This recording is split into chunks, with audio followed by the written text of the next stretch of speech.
네, 부산은 지금 함께하고 계신 시각 5시 45분입니다. 한 주간 전 세계 곳곳에서 일어난 주요 이슈들 정리해보는 시간인데요. 동의대 아시아개발연구소장 김태환 교수 나와 계십니다. 안녕하세요. 예, 안녕하세요. 네, 현재 시간으로 어제 아베 신조 일본 총리가 하와이 진주만을 방문했습니다. 예. 75년 전, 그러니까 일본의 진주만 기습 공격으로 침몰한 일본의 전함 아리조나호에서 마련된 미국의 전함이죠. 네, 예. 미국의 전함 아리조나호에서 마련된 아리조나 기념관에서 오바마 미국 대통령과 함께 희생자를 함께 추모한 건데요. 2차 세계대전 적수라고 할 수 있는 미국과 일본의 정상이 함께 이렇게 진주만에서 희생자를 추모한 것이 처음이라고 하죠. 이 소식부터 네네. 좀 자세하게 전해주시죠. 예, 현지 시각으로 26일 월요일에 진주만에 도착했고요. 네. 아베가 27일 오전 10시 45분, 그러니까 한국 시간으로는 바로 오늘 오전 5시 45분에 진주만의 아리조나 기념관을 방문해서 진주만 공습 희생자들의 이름이 적힌 위문비 앞에서 오바마 미국 대통령하고 같이 헌화하고 묵념을 했습니다. 네. 이건 1941년 12월 7일 일본군의 기습 공격으로 진주만에서 미군 장병 그리고 민간인이 합쳐서 2,403명이 숨진 것으로 그렇게 돼 있는데요. 아베 일본 총리는 진심으로 애도를 표한다. 전쟁의 참화를 두 번 다시 되풀이해서는 안 된다라고 언급하면서도 네. 전쟁을 일으킨 사실이나 사죄에 대한 언급은 없었다고 합니다. 그래서 네. 양국 정상이 함께 그것도 전쟁의 직접 원인이 된 진주만에서 희생자를 추모한 것은 사상 처음입니다. 네. 애도를 표하면서도 사죄의 언급은 없었군요. 네. 사상 처음 어쨌든 이렇게 양국 정상이 이런 진주만 공습 희생자에 대한 추모를 했다는 것, 좀 어떤 의미로 우리가 해석하는 게 좋을까요? 그러니까 2차 세계대전의 적국이었던 양국이 냉전기에는 옛 소련이라는 공동의 적 때문에 동맹이었었습니다. 그래서 냉전기라는 어떤 냉전이라는 국제 환경에 의해서 동지가 되었지만 여전히 적국으로서의 앙금은 남아 있었다고 그렇게 봐야 됩니다. 특히 네. 미국의 입장에서는 미국 영토에 폭격을 가한 최초 유일한 국가거든요. 네네. 일본이. 그렇게 해서 일본을 기억할 것이고요. 그래서 해마다 12월 초가 되면 미국에서는 진주만을 잊지 말자는 그런 여론이 늘 있어 왔습니다. 그래서 아시다시피 진주만 공습이 영화의 소재로 자주 등장하기도 하고요.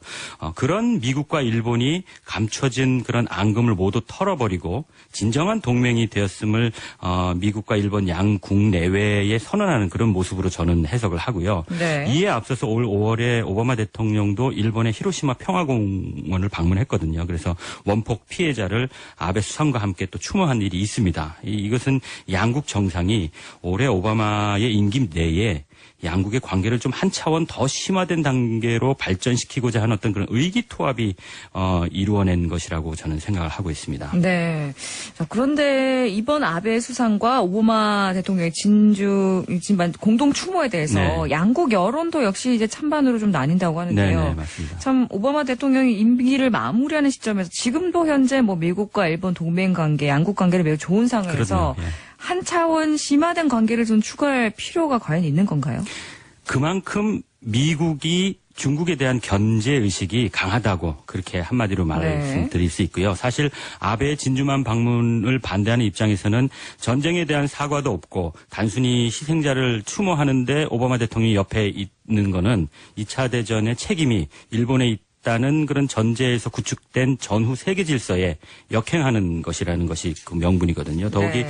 2차 세계대전의 희생자로서의 이미지만을 부각시키는 데 열성인 현재 아베 정권은 전순국으로서의 미국의 역사적인 정당성도 훼손하는 거거든요. 네네. 더구나 일본인 강요인 이마무라 부웅상이 오늘 오후 1시경에 야스쿠니 신사를 참배했다고 일본 교도통신이 보도한 걸 몇 시간 전에 제가 확인을 했는데요. 이건 아베 수상이 진주만 희생자를 추모하기를 기다렸다가 그 방문한 바로 다음에 바로 네. 야스쿠니를 참배한 거라고 그렇게 보이거든요. 그래서 일본과 한국은 같은 시간 쓰기 때문에 한국 시간으로 아베가 진주만에 추모한 게 오전 5시 45분, 이마무라 부웅상은 오늘 오후 2시경. 그러니까 기다렸다가 참배한 것이라고 보니까 반성의 기색이라기보다도 네. 그런 모습을 우리의 기대에 반하는 모습이거든요. 그래서 이런 사실들을 보면 아베 정권의 2차 세계대전에 대한 어떤 책임에 대한 반성 같은 것은 전혀 기대할 수 없는 건 분명하고 이것은 일본의 침략을 격퇴한 미국의 정당성을 또 훼손을 가하는 거고요. 그래서 네. 그럼에도 불구하고 미국이 점점 부상하는 중국에 대한 견제를 그만큼 중요하게 생각한다는 그런 의미가 있다고 해석을 해야 될 것 같습니다. 네. 참 이렇게 미일이 2차 세계대전에 대한 이런 정의, 정당성까지 훼손하면서 관계를 밀착시키는 상황. 좀 대부분이 2차 세계대전 피해국인 아시아 국가들에게는 좀 불편한 상황이 아닌가요? 좀 많이 불편하죠. 네. 당장 중국은 관영 언론들을 통해서 전쟁 사죄와 반성 없이 진주만을 방문한 아베 총리를 많이 비난을 하고 있고요. 인민일보의 자매지인 상업성이 매우 강해서 원색적인 표현을 자주 하는 걸로 알려진 그 황구시보는 뭐라고 그랬냐면 아베가 난징 학살의 현장인 난징이나 서울을 방문해야지 네. 그런 주장을 했거든요. 물론 중국 언론이 난징과 서울을 같은 선상에서 언급한 건 제 생각에는 이 와중에도 네. 한국을 일본이나 미국으로부터 중국 쪽으로 좀 이렇게 끌어당기려는 그런 의도가 노출된 거라고 저는 생각을 하고요. 결국 사드 배치 자체도 미국이 하는 건데도 불구하고 미국보다는 한국에 더 압력을 중국이 가하고 있는 모습을 보이거든요. 네. 그래서 한국을 미국으로부터 중국 쪽으로 조금이라도 끌어당기려는 그런 중국의 어떤 마음이 속내가 나타나는 거라고 생각을 하고요. 어쨌든 저 개인적으로는 최근 필리핀이 미국으로부터 중국으로 기우는 모습을 보이기도 하는데 이런 상황에서 미국이 2차 세계대전의 명분을 훼손하면서까지 일본과 너무 밀착하는 것은 아시아, 동남아 여러 전쟁 희생 국가들 입장에서는 상당히 불편하고 미국에도 좀 무리가 있는 행보가 아닌가 그렇게 생각을 해봅니다. 네.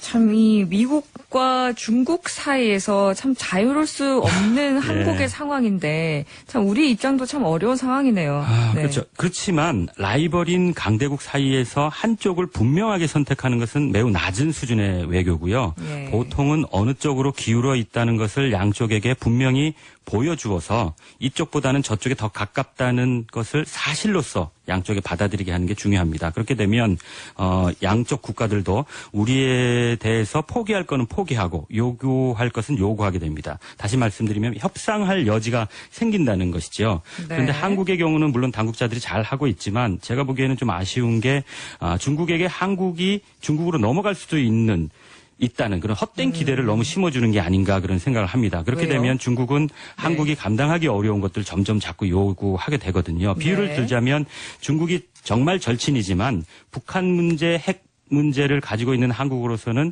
미국이 베스트 프렌드일 수밖에 없다는 사실을 중국인에게 인식시키는 게 중요하고요. 네. 미국에게는 반대로 당신네하고 베스트 프렌드지만 그렇지만 우리가 부담스러워하는 일본과 내 자리를 밀어내면서까지 가까이 하게 되면 눈물을 머금고 당신과 조금 거리를 둘 수밖에 없다는 뭐 이런 정도의 시그널을 보내는 게 마땅하고요. 이런 것들을 물론 비공식적인 통로와 방법으로 해야 됩니다. 네. 그러면 미국과 중국 같은 강대국들은 다 알아듣습니다. 우리는 아직 어떤 강대국 마인드가 좀 부족해서 그렇게 하는 것이 양다리 걸치는 거니까 좀 불편한 그런 느낌이 들겠지만 선수들은 다 그렇게 해오고 있고요. 네. 다 이해를 합니다. 다만 강대국들이 엄포를 놓을 때 위축되는 약세국의 모습을 보이지 말고 의연하게 우리 입장을 분명하게 미국이나 중국에게 보여주는 것이 우리가 할 수 있는 지금으로서는 최선이 아닐까 싶은 생각이 듭니다. 네, 정말 어렵네요. 이게 좀 어렵죠. 밀당을 예. 제대로 잘 해야 되는 참 외교 관계가 가장 어려운 것 같습니다.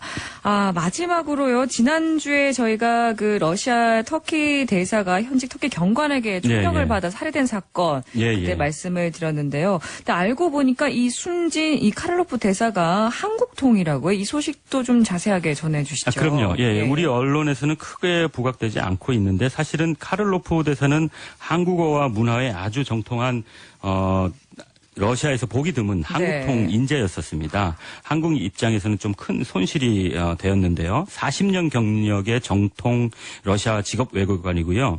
79년에서 84년까지 한 5년, 네. 86년에서 91년까지 5년 동안 평양에서 근무한 이력이 있고요. 그랬군요. 92년에서 97년까지는 또 5년이죠. 북한 네네. 대사를 역임했습니다. 그래서 20년 이상을 북한 문제와 한반도 문제 전문가로서 활약하면서 많은 러시아에서 활약을 했던 그런 전문가였고요. 터키에는 오히려 지난 2013년에 부임한 지 불과 몇 년 안 됐었거든요. 그래서 네. 러시아 입장에서도 요즘같이 한반도 문제가 상당히 핫 이슈로 떠올려 있는 상황에서 한반도 문제 전문가 러시아 입장에서는 네. 큰 자산을 잃은 것이 분명합니다. 그러네요. 정말 한반도 문제, 북한 문제 전문가가 희생됐다는 사실은 저도 오늘 이 상황에서 처음 알았습니다. 네, 오늘 말씀 감사합니다. 네, 지금까지 김태환 교수와 함께 주 이슈들 정리해봤고요. 오늘 아침 대부분 지역 영하로 뚝 떨어진 가운데 시작됐습니다. 낮 기온도 8도까지 올랐지만 이 추위는 주 후반까지 길게 이어질 예정이라니까요. 체온 유지 잘 하시기 바랍니다. 네, 부산인 지금 저희는 내일도 오후 5시 10분에 시작하겠습니다. 지금까지 아나운서 이지연이었습니다. 감사합니다.